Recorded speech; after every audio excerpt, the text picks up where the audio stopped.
Namaskar. In this episode of Dil Se, we're going to talk about a range of issues.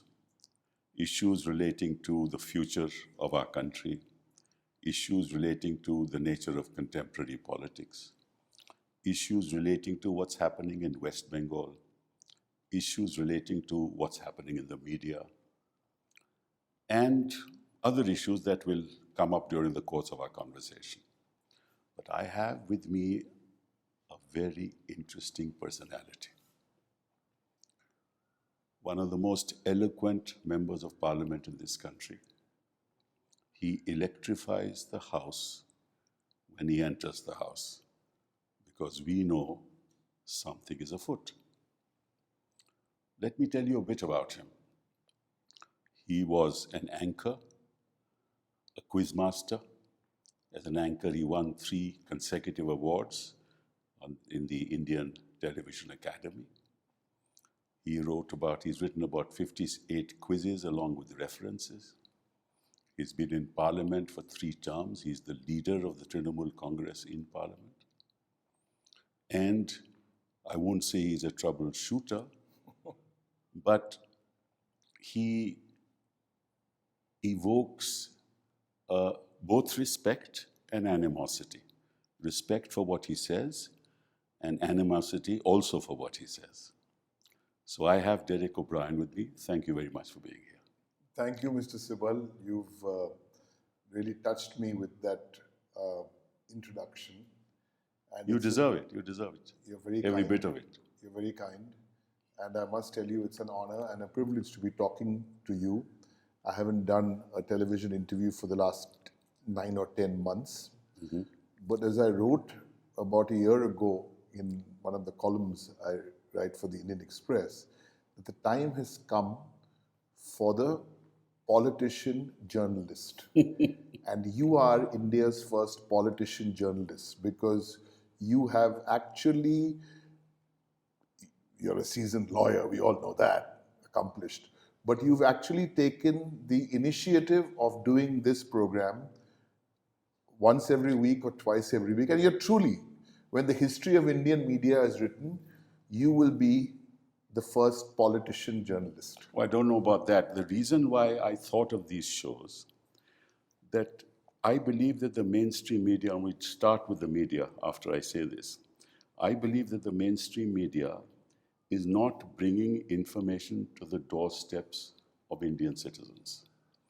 They are not being educated on the issues that confront our country. And if the mainstream media is not going to do it, somebody must. Mm-hmm. And therefore, that's why we have, the format is a conversation. I don't want to put anybody in the dock, but people must know what's happening. So let's start with the media, because you're a media man as well. Yeah, but I would humbly like to disagree with you with a phrase you've used in your opening remarks. Do they deserve to be called the mainstream media? At best, or the legacy media, at best, this is some little media puddle. We must not call them the mainstream media, because they are not the mainstream media anymore. They are not setting the narrative anymore. If you tell me when was the last time a top political leader, who's not in the BJP, went to any of these television channels, they're not going. They're not going, because every evening it's agenda setting time from 7 p.m. to 10 p.m. And I think if the political parties opposed to the BJP, if they continue to do this, it will eventually make the media owners realize. And I don't have a problem with the journalists. I have a big issue with the ownership. Why do you say that? Why do you say that? What can the journalists do? I mean, if I know of journalists on television still today who are doing primetime shows, I don't want to name them, but who are doing shows because they have to, one son has got to, the bills have to be paid for college education in the US. What will the journalist do? Give up his job?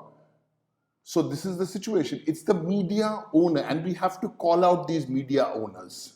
Mm-hmm. We have to call out the owners of the India Today group. We have to call out the owners of the IBN network. We have to call out the owners of Times Now. We have to call out the owners of the some you don't need to call It's out. your opinion that it's the owners that have let us down, and that's democracy down in a sense? They've let not us down. They've let the whole country down. They've let the people of India down. You know, in fact, this T-shirt I made for your show, very specially, it says BJP versus democracy. Right. And in this word democracy, it's not only the political party I belong to or all the political parties, the Trinamool, the Congress, the DMK, it's also the media. Right. And you're the expert on the subject, but I can't say much on that. It's the judiciary. You know, I mean, so the media owners, and I have to draw a line because you cannot hold your peace if people like us do not speak and call them out. I think these conclaves or summits, or call it what you want, these are advertorials. No doubt. I spent 8.5 years in advertising in Ogilvy. Right. These are advertorials. This is paid advertising. So that's why I call them mainstream, because the political party is the main political party, and they are flowing along with that stream. It's in that okay, sense, Mr. Sibal, but they're not. I don't think we should allow the the legacy. What we call them the legacy media. Right. I mean, look at Bennett and Coleman. I mean, it's a classic case which should be taught at an IIM as to how you can make news into advertising or advertising into news. But that's because they depend on it, and you know, there's a connection between the business interests of the owners, the collaboration with the political party in power. No, I think, see, for Mr. Ambani to own a media channel, it's a little, you know, it's a little side business. For Mr. Adani to own a channel, for Mr. Puri, Derek, for Mr. Jain. But Derek, there are individuals and big business houses who own channels even in other parts of the world, but the media is not like that. Sir, there is a light at the end of this tunnel. And the light at the end of this tunnel, and this is where I've seen spine.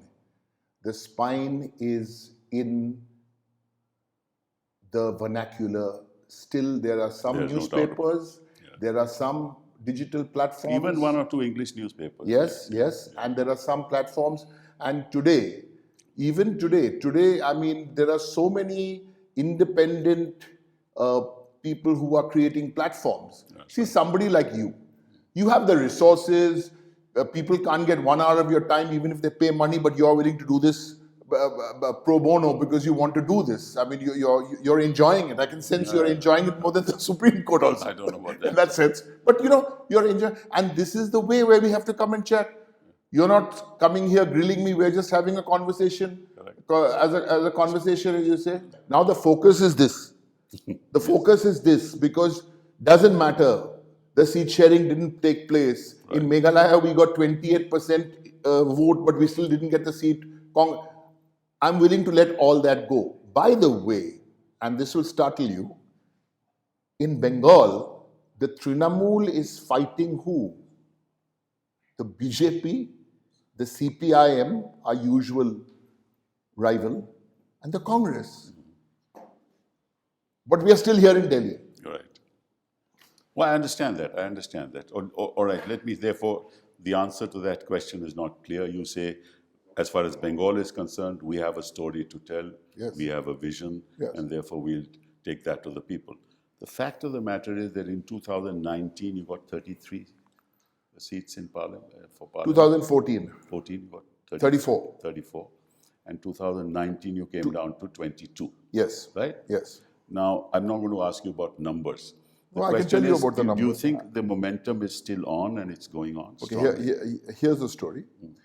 In 2014, we got 34 seats. In 2019, we came down to 22 seats. They got 18. Yes. Dr. Pranoy Roy, who I have a lot of time and respect for, he explained this to me in one sentence in 2019, after the exit polls. The CPIM crashed from 30% of the vote, 27-28, they crashed to single digit. That's And correct. that's the single reason why. We also had to do course correction. Trinamool is not a know-all party. Like there are some parties who know it all. There are lots of know-all parties. We know we make mistakes. All right. We know we are not perfect. And this combination which we have of this lady with so much experience and struggle, and she's come where she is on her own, and her biggest battle in life has not been with the CPM. That's the second biggest battle. The biggest battle in Mamta Di's life has been against the misogyny when she was in a particular party in the past. Yeah. We're not going there. Combination of this lady and this 36-year-old man. This is a combination which is a deadly combination. Okay. That's why in 2021, we learned from the mistakes of 2019. So the vote that went to the BJP because of the crash of the share of the CPM, yes. You think that will now you'll be able to take advantage of that? So what happened in 2021, in Bengal, I don't want to get too technical, but there was a Congress and CPM have about 8-10% vote share still in Bengal, 7-8%. So the Trinamool vote share is consolidated. The welfare schemes have gone on the ground. The welfare schemes have gone on the ground. And what will happen, I'm not a psephologist, but I can tell you, and this is the first time I'm talking about 2024 results on your show. Right. We are 22, BJP is 18, Congress is 2. That's how we come to 40. That's correct. Whatever number of seats the BJP gets in Bengal, right, we will get double that number. Oh, that's. We will get double that number. Okay. This is not blabber. This is not Amit Shah who come and says, "Iske baad 200 par." You can't get 36 then. Sorry? If they have 18, so you can't get 36. We can't. So therefore, they have to come down from 18, is what we are saying. Correct. If they get 12, you add it up. You can at least get 24. Is that what you're saying? Correct. Yeah. Okay. So I'm giving you this number only. All right. Whatever they get, we will get double. We'll test it. Yes, sir. But I think the great thing that's happened, and I've been reading about Bengal for quite some time now. Your Dware Sarkar scheme is really one of the biggest hits in West Bengal. Sir, you are now now you are sounding more like a journalist and less like a politician. You're doing all this serious research for your conversations. You can't possibly have a conversation without knowing what you're talking about. So Dware Sarkar is the scheme. 36 services at the doorstep of people. That's amazing. Yes, 36 services. It's called, means in English it would be, if we would translate it loosely, it would be door-to-door delivery. Exactly. So door-to-door delivery, 36 services coming to you directly from the government. And That's some amazing. of those schemes, etc. So it's welfareism. Right. It's welfareism, but the difference, we are not just, what would I say? We're not just delivering retail welfare services. That's not Trinamool. Right. Deliver the retail welfare services or the welfare services, but with an ideology, which is the constitution. No, I understand that. So it's not just. So I was just looking. You're telling people to register on the Swasth Sathi, the Khadya Sathi, the Kanya Shri, the Rupa Shri, 100 days of work, caste certificates, Aikya Shri, Jai Johar, and this is, I mean, to give these services to the people at their doorstep is something that I don't think any politician or any political party has done so far. So, sir, these names you read out, well, unfortunately, for those who don't understand Bengali or not familiar with Bengal, these are all Bengali words, so they would not understand. But I'll just take two examples, two samples from this lot. Two of them. Let's first take this scheme called Kanya Shri. It is for girl child, the girl child. Right. And what do we have? 2 years after Kanya Shri was launched, came Beti Bachao. That's right. Beti Bachao spends 80% of its funds, guess on what? on advertising and PR. 80%. If you ask BJP, how many women's lives does it touch? They don't know. They can't tell you. Kanya Shri, hard number, 84 lakh girls' lives have been touched by Kanya Shri. United Nations gave it an award. The second one, just as an example, is this health card, which came 2 years before Ayushman Bharat. What is unique about the health card? It's not in the name of the man. But the amount is the same, 5 lakhs. Sir, but the beauty of it, it's not in the name of the man of the house. How it empowers. I'm not getting into that we send 40% of our MPs in parliament are women. That's at another level. Can you imagine the woman who is empowered? The card is in her name and for her parents. Right. So these are all the schemes because Trinamool, when this lady Mamata Banerjee came up with the name of this party in 1997, in her own way, she also do that symbol of the party. That's her doing. Trinamool means grassroots, and that's so. To answer your question, in 2024, it is welfareism. It's not welfareism alone, right? Or I don't know whether we call it welfareism or essentialism alone. It is also strong on ideology. On the 22nd of February, on the 22nd of January, Mamata Banerjee went and spent an hour at the Kalighat temple, but in the afternoon, she led an all-faith march because this is Bengal. On Red Road, there will be the namaz. We have Durga Puja, we have Christmas, we have everything. That I quite understand now. The result of this is that even in the 15th Finance Commission, they have actually congratulated your government for having done very good work in the social sector, right? So that's the positive side of it. The negative side is that you have a total debt of about 5.86 lakh crores. Yes, sir. And your per capita debt is about 60,000. Right, sir. Right? And it has been said that a lot of your monies are being spent in the area of education, the area of health, the area of rural development, and the area of agriculture, which is what has brought you the benefit politically, right? But you'll have to deal with the financial outcome of all this. How are you going to deal with that? Because not much manufacturing industry is coming into your state. Sir, let me now change gears a little since you brought up these since you brought up these numbers. Yeah. Before I give you any single number for Bengal, Right. we've given the BJP a challenge for these elections. Okay. After the 2021 elections where they were not defeated, actually they were annihilated. Because they thought of getting 200, they got 70 seats. Right. Now they're down to 64. Even though the Home Minister went there and said, they were leading the campaign. Yeah. Mr. Modi and Mr. Shah were the face of the campaign. Right, that's true. They must keep coming there because, and I'm not being cocky, they don't understand Bengal. They don't understand Bengal. The nuances, the culture. But let me talk about the numbers. Since 2021, this is cock and bull federalism, which they're calling cooperative federalism. We have said, how much have you given us for Manrega? The answer is 0. How much have you given us for Awas Yojana? The answer is 0. Why is that?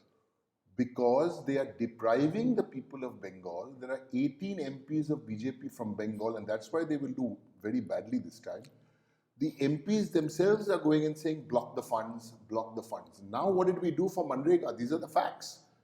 The government, West Bengal government itself, and this is as per the Act, who will know better than the Act, you have to pay in 15 days. That's correct. Okay, there may be 1%, there may be 1.5% of incomplete forms or whatever. Pay the other 99%. Right. The West Bengal government is clearing that amount of 6,500 crores, not will clear. Okay. Started clearing from 1st of March. And no contribution.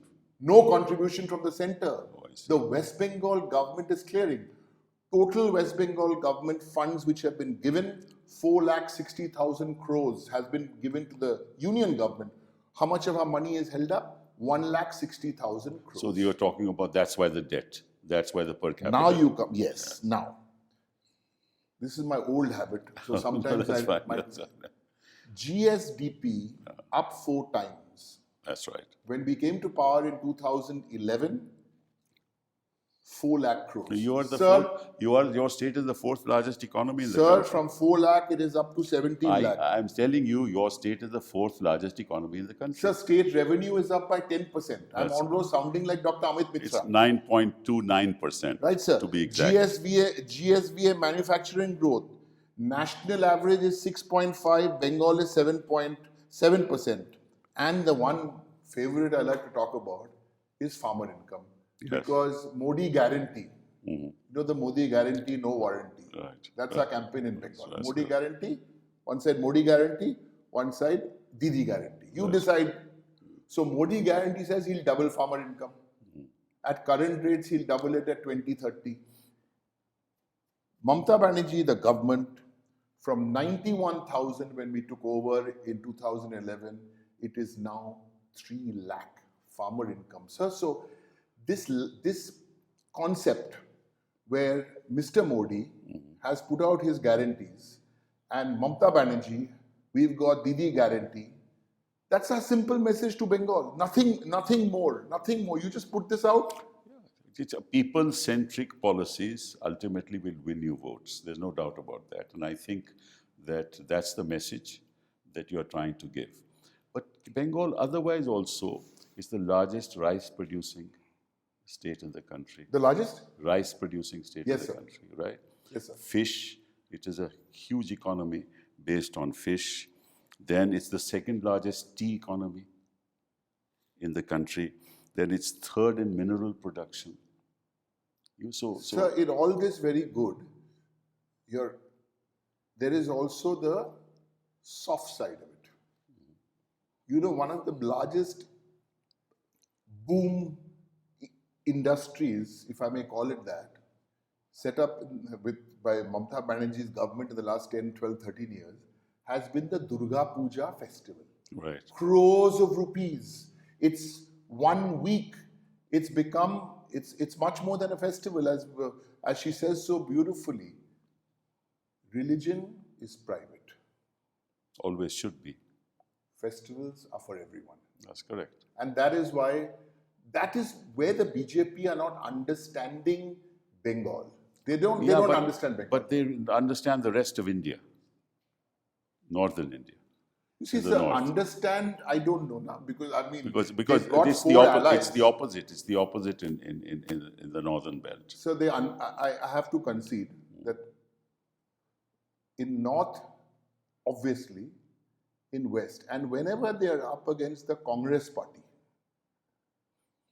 I've got some data. Whenever BJP is fighting Congress, BJP wins over 90%. If there are 100 seats, BJP wins 92%. All we were saying at the India Alliance is that you fight the BJP and you improve your winning, your hit rate. Now the BJP, for example, they come across as, they are a bunch of cowards.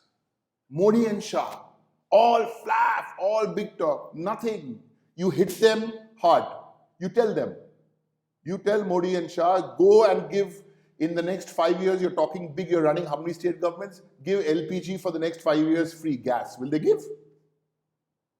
No. Lakshmi Bhandar. We have a concept, Lakshmi Bhandar. 1,000 rupees to the woman straight into a bank account. They want to give 3,000 rupees. Will they give in the 40%? So this is the tactic. They create this. Have you seen some of these magazine covers as if 300, 400? No, we are moved away. We were talking about the role of religion in all this. That's what we were talking about. Okay. And you said that religion should be a private affair and festivals should be a public affair. Yes. But they have made religion into a private affair, into a public affair in the northern belt of this country, and that's paying them a lot of political dividends. I mean, I'm just telling you the reality. I think this whole religion has reached a saturation point. You think so? Yeah. My observation, and this is not Trinamool, this is my observation as a student of politics, is whenever the BJP have moved from leader to leader to leader, say Mr. Vajpayee, and after that Mr. Modi and then Mr. Yogi Adityanath or whoever, they keep going one step more to the right. They keep going one step more to the right. And this so-called uh, outreach to the minority, it's fake. You know, it's completely fake. No, there is no outreach. What Or they do things, and there are suckers who go there. The bishops and the cardinals were called to have lunch with That's Mr. all right. Modi. That's all right. You'll have some of those isolated instances. These are isolated. Yeah, these are not But I think there's a new Lutyens elite also. Yeah. The BJP, you know, but religion, I think this is where, on a serious note, I mean, this is where I feel there are leaders like Mamata Banerjee. It's deep down. I mean, I get emotional in Parliament, not for the sake of getting emotional. Just imagine. I think that not just Mamata, we must now recognize there are other leaders. Mr. Gandhi, other leaders in the Mr. country. Akhilesh Yadav, Yeah, Mr. Stalin, Mr. Kejriwal, Exactly. everybody. Exactly. So this is the ideological divide in India. The ideological divide being that, look, let's preserve this diversity. Yes. You know, this culture of diversity, the diversity in language, the diversity of customs, the diversity of gods, right? Now, if you don't preserve that and you have a monotheistic agenda, religious agenda, you're going to be in trouble. What happened? You didn't go, I think, neither did I. What happened to that opening of Parliament? Yeah, it's very sad. What happened to that opening of Parliament? I mean, people who are watching television don't know. When you sing the national anthem in Parliament or wherever, And carrying the Sangu. So what is the last two words of this national anthem? As far as I know, it's Jai Hind. You will say Jai Hind. After that, Jai Ho, Jai Ho, Jai Ho. Now it's Jai Hind. And in Indian Parliament, the kind of nonsense which is being said after the national anthem, there are more. Sometimes, Mr. Sibal, you're very senior. But may I ask you a question? Please. Because you've been in Parliament and all this for longer than I have. Yes. Do you ever feel intimidated in Parliament sometimes? I feel a misfit, actually. You feel a misfit? A complete misfit. Because I've seen the kind of debates that used to happen, the kind of interaction, the kind of camaraderie. We would go over to them, they would come to us. They would not collaborate with us, that's fine, but at least there was a sense of civility. Courtesy, decency? Courtesy, decency, civility. At least, without the capacity to listen, there can be no conversation. The art of a conversation is the ability to listen.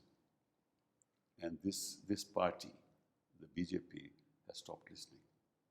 So you don't need Parliament if you don't want to listen. And this is the greatest tragedy that has happened in this country to our parliamentary democracy. I hope you agree with me. Sir, sadly, you have expressed yourself. Sadly, I have to agree with you 200%. Because even if you look at the numbers, from 2016, an opposition notice hasn't been accepted to discuss in Parliament. Exactly. It's unbelievable. Absolutely. 1 out of 10 bills are scrutinized. It's happening there. Now, who is responsible? And if you want to speak, they cut off your mic. Who is responsible? Because everything, as I said, for these elections and for Parliament, for these elections, the BJP, we all say they don't have solid allies. BJP have got 4 really dependable allies for this election. And we have to acknowledge it. That's the ED, right. the CBI, the NIA and the IT. Yeah. And in Parliament, somebody has to put up his hand and say this is not correct. That's right. And otherwise, but if you say that, they'll suspend you. All the respect for the presiding officers because of their chairs, and with all respect, we need to keep going at this. You suspend, 160 of us got suspended. I was the first guy who got suspended. What for?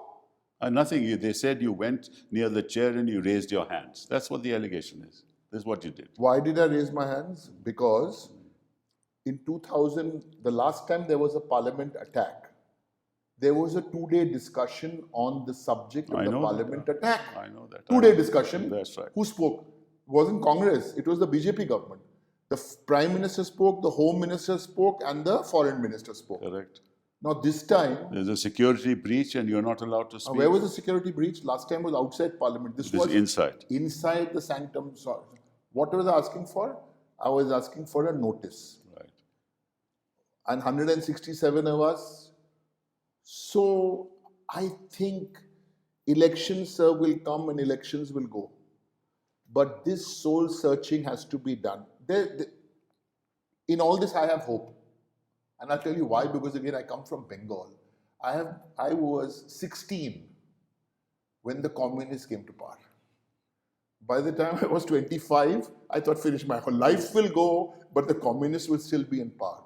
If you told somebody in Bengal in the 1990s, or even in 2000, that they'll come to a stage, there'll be zero communists in the assembly, they would straight away not believe you. I agree. So the theory being, the stronger Buddhadev Bhattacharya became that time, the weaker the party became. Right, no doubt about it. But today, Mr. Modi has weakened the BJP. Life after Mr. Modi for the BJP will be terrible. No, that may be so. That he has weakened the party, there's no doubt. That he has weakened institutions, there is no doubt. Has he weakened institutions? He's captured them. Oh, he's captured them. He's captured them. So why do we say he's weakened? He's captured them. Yes, he's captured them. He wants to capture. Look at, you are fighting cases. I mean, people like you and Singhvi are fighting cases and everyone I meet in the opposite, Mr. Sibal, yeah, Mr. Sibal. You are fighting the lawyers. I don't want to say much about lawyers because you're sitting here. Okay, so let me say this. Let me ask you a question. Yes, okay, fine. Because I'm not from them, so I can ask you. You can ask. There's a conversation. No? Sure. I can also listen. Ask me. Sir, these 600 lawyers, big shot lawyers, all well-known lawyers, okay. they're all your friends? Many of them are your friends? One of them certainly is. Certainly is. They wrote this letter, 600 of them signed. Right. Sir, why didn't 600 of them sign when the Chief Justice of India was thrown out and not made a part of the Election Commissioner of India's appointment? Right. What happened to these gentlemen? No, you tell me, sir.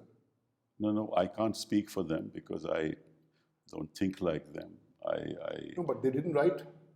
No, they didn't write because they think differently. They think that... The Chief Justice of India is removed from the selection committee. Have I understood That's correct. The law? That's correct. None of these 600 wrote.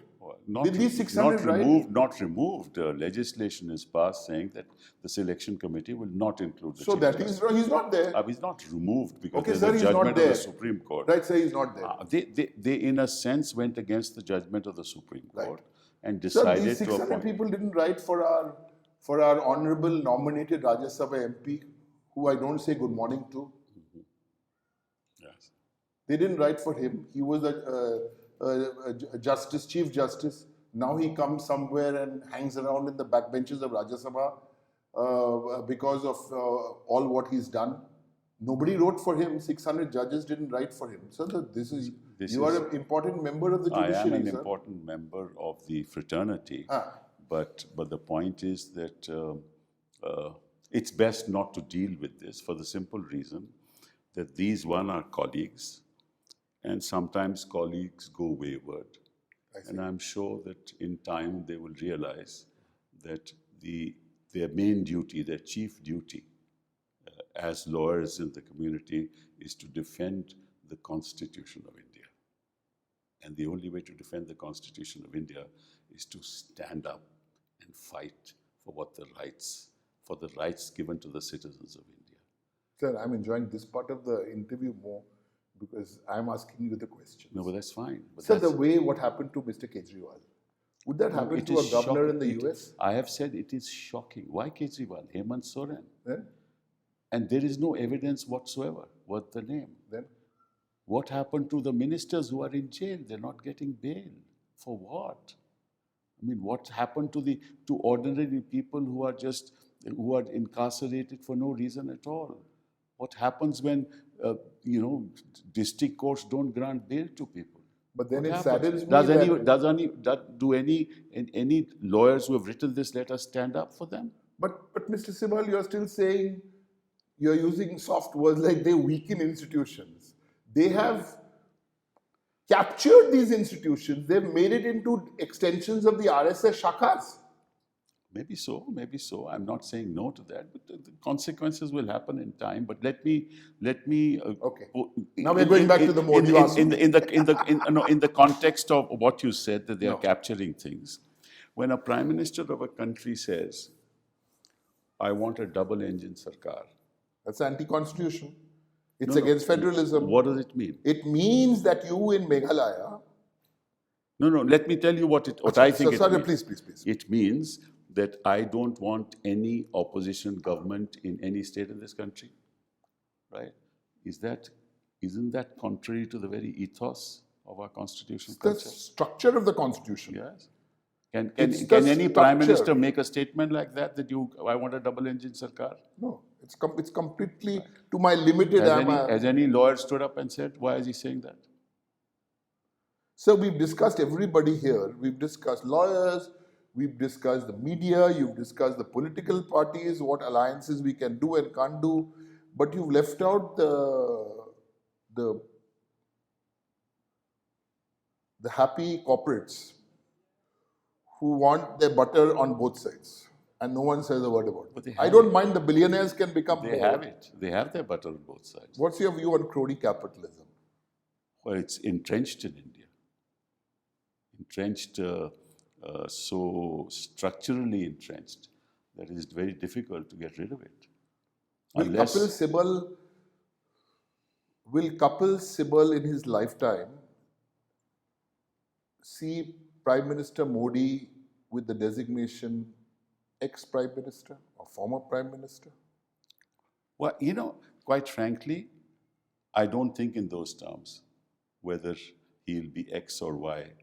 I want my constitution to be alive and thriving, whoever be the Prime Minister. And any Prime Minister who tries to stymie it in any way, I will stand up against him.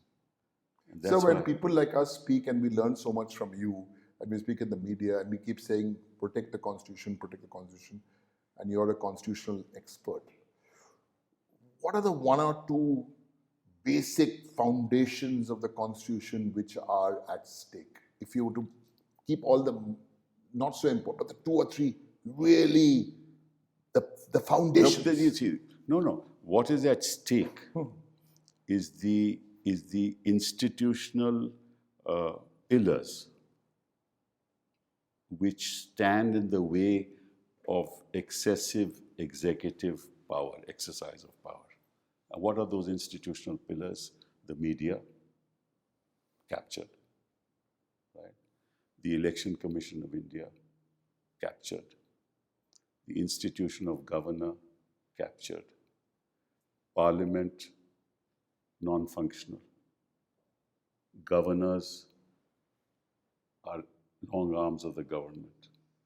There is no institution, educational institutions filled with people of certain ideologies. So there is no pillar of democracy that is standing firm, right, to fight or to raise its voice against executive excesses. That's what really is at stake. You get up sometimes in the morning thinking that enough, this is not like worth it anymore. Never. Just as you don't. Josh. Just as you don't. Josh. You can't, because as long as we breathe, we have to stand by what we believe in. You do it. Lots of wonderful people in India do it. Lots of voices that have dissonance in the eyes of the government do it.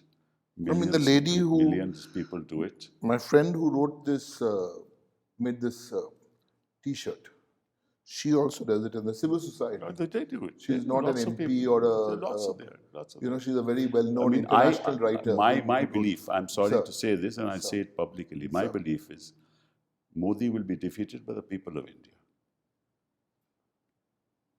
not by a political party. I'm sorry, I'm saying that. No, I agree with you because 65% of the people have already defeated him. Well, whatever. 65% of the people don't vote When for they him. realize, that what is at stake, and BJP versus democracy, In the election. that's what's at stake, then only Modi will be defeated. Sir, can I ask you one question? I know the time is up, but I really want to ask you because Please. what about your friends and colleagues in Parliament? Yes. I won't mention names. I am okay to mention names. All right. Neck deep in scam, either in the skies or on the ground or underground, and then they leave their parties and they go to BJP and all their sins are washed. This is the question that the Prime Minister, the Home Minister, and the RSS must answer. And we must do a show on that. Which one? That how are you embracing the very people you have accused of being part of big scams? But they won't come on your show, so you have to get some other people. No, they will not come on my show. I'll get other people. Other people. May I suggest a location for that show? You tell Like me. this is a living room. Yes. Huh? If you're going to do these scams and the people who come, then you shouldn't do in the living room. Then you should go into the washroom and put your 2 washing machines there as a prop. And it'll make all your operative cameramen also very happy. So in the mid shot there will be this washing machine. And the sad part of it, they hold public positions, ministerial positions in government. In other words, while he criticizes the so-called Congress culture of corruption, they have embraced it. Not only embraced it, but put it on a pedestal by putting these people in as. So who are these people? Who are these five? Forget. So you are very polite. You may want people like me to have to mention. No. I don't think. So I'll we mention. should No, I would like to because don't. see, This is one not- guy is the chief minister of Assam. Let's not take names. Why not take names? No. People of this country know. People of this country know. They know. They are aware of it, and time will come that they will give their answers through the ballot box. Except why does Mr. Kapil Sibal, who is fighting for this cause, because don't want to take the names of these people? This is a YouTube channel. I see. And I don't want this to be, Tell me. a platform for me to accuse people. That will be decided in a public place. So, so it has to be. No, I appreciate that. So, that's why we shouldn't. When you go tomorrow, I'm not going tomorrow. Or if you're not for the rally. wherever you go, you can name these people. That's fine. I see. But not on Mr. Sibal's Sibal's show. So I think then you can make a new rule in your show. I can't mention the names, but I can do some lip reading like this. No, not lip reading. Not lip reading. When you say something, when I've said this, people know what I'm talking about, right? So actually, there's a lot to learn from you. So you don't have to be so obvious. People already. That's the art of fighting a case. Even when I see it, you have to understate it. No? You must be. If you overstate anything, there will be far greater opposition. So, but okay, we won't mention the name. But these people still roam around. Achha, now let's move away. So these people still roam around in Delhi. They serve good red wine at their homes, and some nice white wine. And they still do the whole thing as if life hasn't changed. No, but the point is that if they serve red wine, let them enjoy it. And loot, and then jump. That's a different matter. They are at the moment protected, so they are fine. They're okay. But anyway, be that as it may, there's one last issue that I want to discuss. Lovely. The ED has been very active in your state. Very, very active. ED means? The Enforcement Directorate. Oh, is that what it's called? Is it? No, I thought it was called ED is election duty. Okay, so that's what it is. Yeah. So they are on election duty when they're in your state. They are on election duty. Right. They want to destabilize the politics. Yeah, they are not. I mean, it's common knowledge that they are on election duty. All these words like Enforcement Directorate and all are complete misnomers. They are on And look at the way they have done their job. Yeah. You know, Yeah. completely independent. This thing recently, this Sandeshkhali, has been actually a matter of bit of concern both to your party and to us. What are the real facts? So there was one block in a parliamentary constituency. One Shibu and one Sardar are involved in all this. There was one block. I'm glad you asked me this question because I can. Because you people should know the other side of the story as well. Yeah, there is only one side of the story. Okay. The other side is a narrative Okay. which the BJP was trying to Okay. spin. As I said, Trinamool Congress is the first party to admit that we don't get it all right. Okay. If this gentleman, this person was involved, Shah Jahan, they say. What have we done to him? You've arrested him. 6 years. Arrest is the administration. I'm not interested in the administration. My party has expelled him for 6 years. Okay. What has BJP done to our Lok Sabha wrestler, gentleman, man, or any? It's not a whataboutery. Party has expelled him for 6 years. The issue there is in one block. There is some inappropriate land deals in that one block. There's also allegation of There's nothing on record. Nothing on record. Sir, now listen to this. The BJP, after 2021, and this is actually, it's a sad incident, but it's a case study. BJP were looking from 2021, when you look at the 2021 data, women in Bengal vote overwhelmingly in favor of Trinamool. That's true. So BJP were looking for an issue to spin. Now, they thought they would spin it. They thought they would spin it. And what has happened is, who is delivering the message of being the messiah for women? Modi, Shah, that leader of the opposition, Adhikari Private Limited. They are trying to spin it. These are not credible voices to talk about women and women's issues. On the other side, you have Mamta and her government. I'm going to give you a contrarian view. Hold me to it on the 4th of June. Okay. What happened in the block, there are some issues. The guy has got arrested. I can tell you, he got arrested. Why don't the other two, why did ED or CBI pick up the other two names there?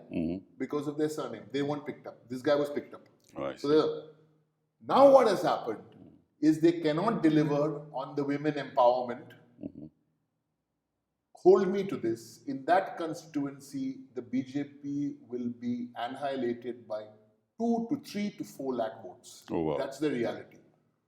So the narrative which is only spun in Noida. I'll hold you to that. Sir, you will hold me to this, and I'm repeating this for your show, 4th of June. Boshirhat is the name of the constituency. Okay. I'll be disappointed if the margin is 2 lakhs. Okay. All right. That's the reality. So Bengal, I'll tell you again, and I'm not one of those, I'm not a psephologist, nor am I one, braggart. I can tell you with all humility, in Bengal, as things stand today, in late March, early April, BJP haven't even announced their candidates for 4 seats. We're looking good for Bengal. And what we will try and do in the next 1 month, 2 months is, of course, focus on Bengal, but keep the dressing room charged. And when I say the dressing room, means the other parties. This actually, when we came back, you got to keep the dressing room charged, whether it's Kejriwal, and everybody. In Bengal, in theater, when in the dressing room, you got all the actors must be charged to do the show. They all must be charged up, because these guys are actually like in school. The biggest bully we had in class is actually the biggest coward. This is exactly these guys. And the BJP, you're in parliament, I'm in parliament. Someone's lost his job in parliament. Nobody realizes it. Sacked. Who is the leader? I'd like to ask a quiz question. Who is the leader of the Lok Sabha from the BJP? Who is it, sir? You know that. Mr. Modi. Yes. Who is the leader in the Rajya Sabha? You know that. Who is that? You know that. Mr. Piyush Goyal. Yes. He's lost his job. That's okay. I'm just telling you. So I'm going back to the communist example. So why can't he lose his job? In BJP, everybody can lose his job except two. Everybody. Fine. That's all right. Everybody. Nothing wrong with losing a job. Sir, I will tell you something. I'll tell you something. You're talking about capturing institutions. This is a case study in capturing institutions. So one, they capture institutions. Two, they want to rewrite the constitution. And we will fight. We'll have to fight and fight and fight. And India, post-election, now election, whoever's made the alliance in Maharashtra, we wish them well. Bihar, we wish them well. Tamil Nadu, we wish them well. But in Bengal, we have a fight, and I want to assure you, sir, trust us. We will take these guys on in Bengal very, very well. Double the number of seats. You said that in the beginning. So I should end also. On that optimistic note, I have to thank you for being here. It was a pleasure talking to you. Thank you, sir. Thank you very much. Thank you.